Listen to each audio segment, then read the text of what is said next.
So guys, itatry natin tong LED lamp na binili ko. So ito nasa 200 pesos lang to.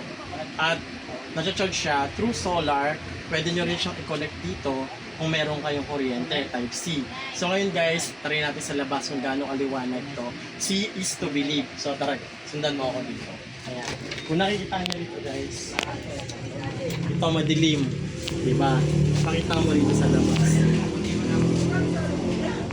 So, ito try natin tong ilaw natin na kung gaano kaliwanag. Ayan. Ang liwanag, diba? Ito guys, 200 pesos lang to. Mabibili nyo siya sa may sa link. Click nyo yung link para mapunta kayo kung saan ako bumibili nito. Legit tsaka authentic.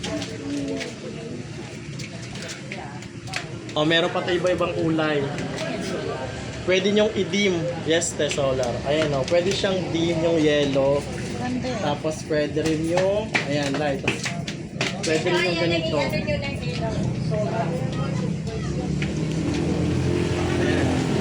So, napakalino nito.